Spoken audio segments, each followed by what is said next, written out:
Madame, Monsieur, Shalom. Il t'appelle.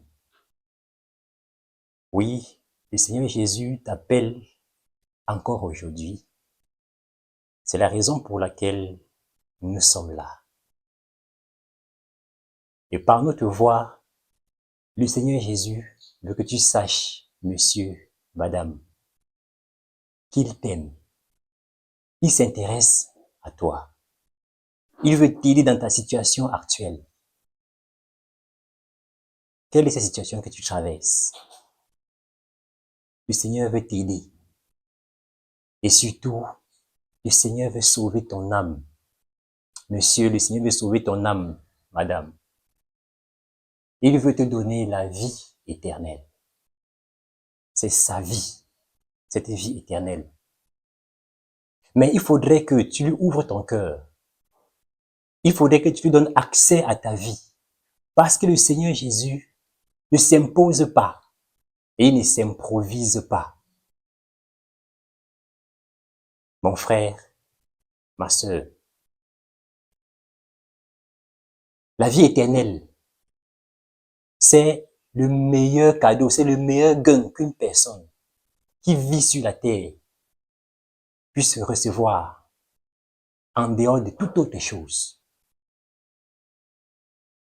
Parce que nous vivons aujourd'hui, alors rendons grâce au Seigneur pour notre vie. Rendons grâce à Dieu pour le souffle de vie qui nous anime encore ce jour. Mais sachons-le, l'humanité va passer par une condition. Nous qui vivons sur la terre aujourd'hui, nous finirons un jour sous la terre. Nous allons tous mourir. Chacun aura son temps. Le jour va arriver. Il y a des personnes qui nous ont précédés. Il y a des personnes, au moment où nous parlons, qui sont en train de rendre l'âme. Et il y a des personnes qui le feront, ainsi de suite. Chacun aura son temps. Alors, mon frère, ma sœur, prenons conscience de cela. Soyons conscients, c'est la condition humaine. Nous n'échapperons pas. Nous sommes tous témoins des personnes qui sont décédées autour de nous, des membres de famille, des amis, des frères, des sœurs, et même des personnes qu'on pourrait voir comme nos ennemis. Nous sommes tous témoins des décès, chaque jour. Et lorsque des personnes décèdent, monsieur, madame, nous voyons habituellement scander ces sigles, écrits sur des avis de décès, ou même sur des programmes des obsèques, sur des pierres tombales, c'est-à-dire ces pierres-là qu'on utilise pour embellir les tombes. On voit écrit là-dessus régulièrement le sigle RIP. Ça veut dire Rest in Peace en anglais et en français repose en paix. C'est devenu pour nous une habitude et on le voit chaque fois d'écrire RIP lorsqu'on est face à un avis de décès. Alors, monsieur, madame, nous voulons que les personnes qui décèdent reposent en paix, n'est-ce pas? Mais il y a une question pertinente à laquelle nous allons avoir la réponse aujourd'hui. Est-ce que toutes les personnes qui décèdent physiquement sur la terre vont reposer en paix?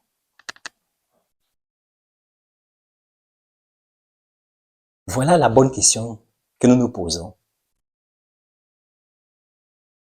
Alors, pour le savoir, le Seigneur Jésus-Christ, le Sauveur, il a donné une réponse très claire à cette question. Nous allons tous découvrir quelle est la lumière que le Seigneur Jésus a apportée pour cette interrogation. Allons-y dans nos Bibles, Nous allons lire le passage des Écritures dans le livre de Luc au chapitre 16. Luc chapitre 16, à partir du verset 19, nous allons lire jusqu'au verset 28. Nous lisons.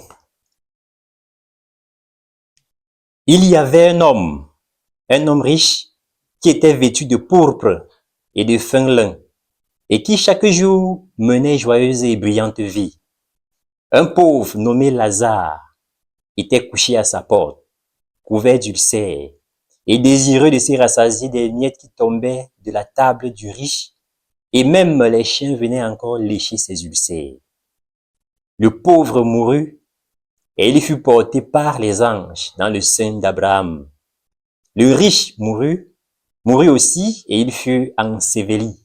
Dans le séjour des morts, il leva les yeux, et tandis qu'il était en proie au tourment, il vit de loin Abraham et Lazare dans son sein. Il s'écria, « Père Abraham, aie pitié de moi et envoie Lazare pour qu'il trempe le bout de son doigt dans l'eau et me rafraîchisse la langue, car je souffre cruellement dans cette flamme. » Abraham répondit, « Mon enfant, souviens-toi que tu as reçu tes biens pendant ta vie et que Lazare a eu les maux pendant la sienne. Maintenant, il est ici consolé et toi tu souffres. D'ailleurs, il y a entre nous et vous un grand abîme, afin que ceux qui voudraient passer d'ici vers vous ou de là vers nous ne puissent le faire. » Le riche dit, « Je te prie donc, Père Abraham, d'envoyer Lazare dans la maison de mon père, car j'ai 5 frères. C'est pour qu'il leur atteste ces choses, afin qu'ils ne viennent pas aussi dans ce lieu de tourment. » Abraham répondit, « Ils ont Moïse et les prophètes, qu'ils les écoutent. » Monsieur, madame, nous vous recommandons de lire de façon plus méditative ce passage chez vous. Alors nous voyons ici le récit du Seigneur Jésus. Ce sont ses paroles mêmes. Ça, c'est une histoire racontée par le Seigneur lui-même. Dans ce récit, il présente 2 personnes. Nous voulons donc vous rappeler que il est question ici, il n'est pas question, autant pour nous, il n'est pas question de richesse ou bien de pauvreté. En réalité, il est plutôt question de la qualité du cœur de la personne. L'un qu'on présente comme pauvre, qui s'appelle Lazare, et l'autre qu'on présente comme étant riche, dont on n'a pas donné le nom. Alors, voyons plutôt au travers ces personnes la qualité de leur cœur. Le Seigneur Jésus veut nous faire comprendre que Lazare, qui est présenté comme celui qui est pauvre, avait un cœur de piété. Il était croyant. L'autre, l'homme riche, avait un cœur impie. Donc, il était non-croyant. Les deux sont arrivés à mourir sur la terre. Et dès lors qu'ils sont morts, l'un est allé dans un lieu appelé le sein d'Abraham. Lazare, c'est lui qui était pieux, et c'est dans ce lieu qu'il y a le repos, qu'il y a la paix. C'est dans ce lieu qu'il y a la félicité. L'autre, qu'on appelait l'homme riche, qui est allé dans le séjour des morts, dans ce lieu où il n'y a pas de repos, monsieur, madame, mais il y a plutôt des tourments. Là où il y a davantage de souffrance. Voilà les éléments que ce récit illustratif présenté par le Seigneur Jésus nous fait ressortir. Monsieur, madame, Ça veut donc dire qu'après la mort d'une personne physiquement sur la terre, il y a deux destinations qui se présentent. Une destination qui est le sein d'Abraham, une autre destination qui est le séjour des morts. Alors, en fonction du choix que cette personne a eu à faire sur la terre, soit elle a été pieuse, elle a accepté l'évangile de Christ et a cru, soit elle a rejeté l'évangile de Christ et n'a pas cru. Donc, en fonction de ce choix, la destination alors est claire. Le sein d'Abraham, où il y a le repos pour ceux qui ont cru en Christ, et le séjour des morts, où il y a les tourments pour ceux qui n'ont pas cru en Jésus-Christ, qui ont méprisé et qui ont rejeté l'évangile du Seigneur. Alors, mon frère, ma sœur, tu reçois cette lumière aujourd'hui. Nous croyons que tu es sorti par rapport à cette question de l'ignorance. La question de savoir, dès lors qu'on meurt physiquement sur la terre, est-ce que on va forcément reposer en paix, comme le commun des mortels le pense? La réponse est négative, non. Mon frère, si tu n'as pas Christ dans ta vie maintenant, et si tu meurs sans Christ, les hommes vont t'abonder des messages de RIP, reste in peace, repose en paix. Mais devant Dieu, ça n'a aucun sens, ça ne signifie rien du tout. Tu seras transporté dans ces lieux de tourment. Donc après les multiples souffrances que tu as eu à subir sur la terre, tu iras encore subir des atrocités de souffrances, des tourments dans ces lieux du séjour des morts. Alors, tu gagnerais, ma sœur, tu gagnerais, mon frère. Maintenant que tu as reçu la lumière, à faire le bon choix, à choisir Jésus de façon sincère, afin de garantir toi-même ta destination dans le sein d'Abraham. Là où, quand tu ne seras plus là, et que les hommes écriront RIP sur ton avis de décès, alors ce sera concrètement, ce sera effectivement le repos que tu seras en train d'aller vivre dans le sein d'Abraham. Il n'y a pas deux issues, il n'y a pas deux solutions. Le Dieu éternel, Jéhovah, notre Seigneur, notre Créateur, le Dieu éternel a donné une seule condition pour pouvoir reposer en paix après la mort sur la terre. La seule condition, c'est de choisir Jésus. De choisir Jésus. De l'accepter comme ton sauveur, comme ton Seigneur. Il est la porte du royaume des cieux. Il est la porte de la vie éternelle. Le chemin, la vérité, la vie.